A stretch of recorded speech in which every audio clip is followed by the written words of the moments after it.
So, IT service management has been around for a very long time, and it probably started in the 1980s as a formal discipline.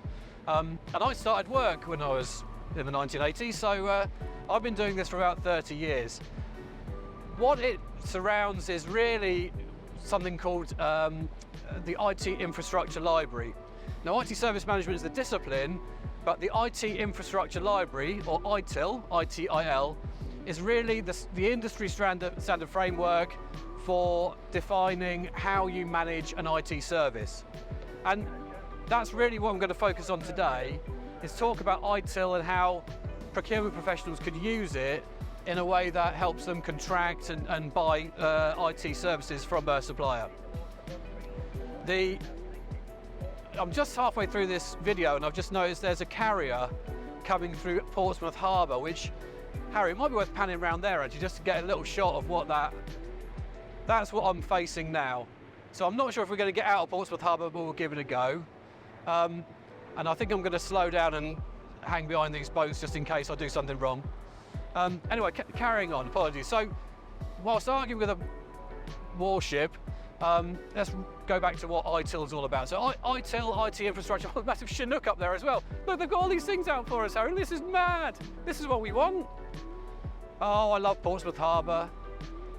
And I think we're being stopped. Okay, well, we'll carry on. Right, so IT infrastructure library, let's focus on the job in hand.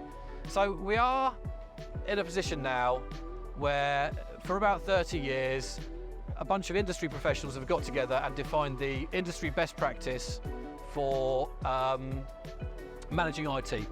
And basically that breaks into 5 key disciplines, and they make a lot of sense when you walk through them in order. The first discipline within the ITIL framework is called service strategy. And what that is really looking at what you're trying to achieve with the service, the IT service you're putting together, with a view to designing things that make it work correctly and understanding what the outcomes you want are. So service strategy is the first discipline, and one that's really very important. If you do that right, that leads you on to the next one, which is service design. And that's not necessarily technology design. This is more, what are you expecting from the service tangibly? How are you going to design the technology and the organisation around that technology to deliver the outcomes you're expecting?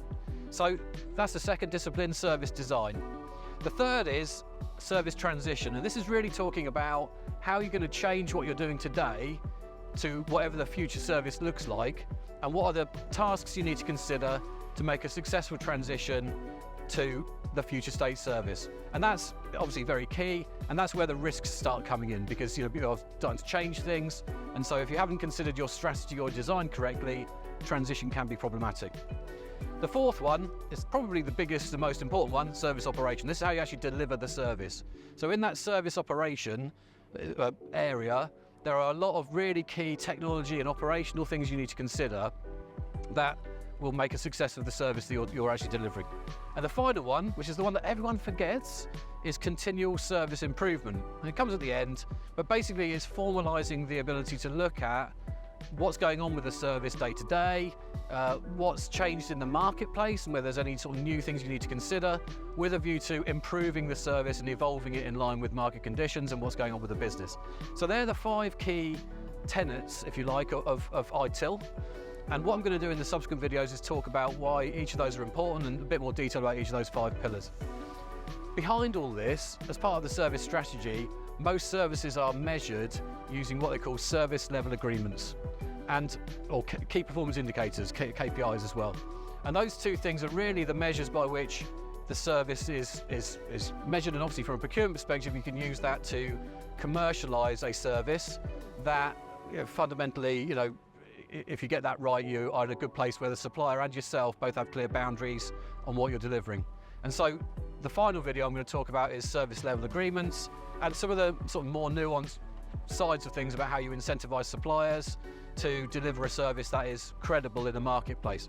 Now, obviously, you don't need to know all the technology ins and outs of this. You don't even need to know how an IT service is is run to be a procurement professional. But if you listen to this video and if you Google ITIL, just ITIL as a ITIL as an acronym, it will give you all of the things I'm about to talk to you about in a way that you can use as a checklist to talk to your stakeholders, your IT stakeholders, and make sure they've considered all of the aspects of a service that you're looking to buy, and then make sure that's written into your statements of work, such that you are aware that the help desk works like this, and they're going to back it up like this, and they're going to put new software in like this. And so these are all the things that ITIL will prompt you to think about, which is why I see it as one of the most critical parts of any IT service.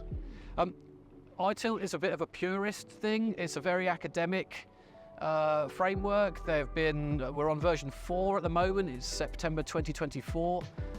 When I were a lad back in the 90s, we were on version 3.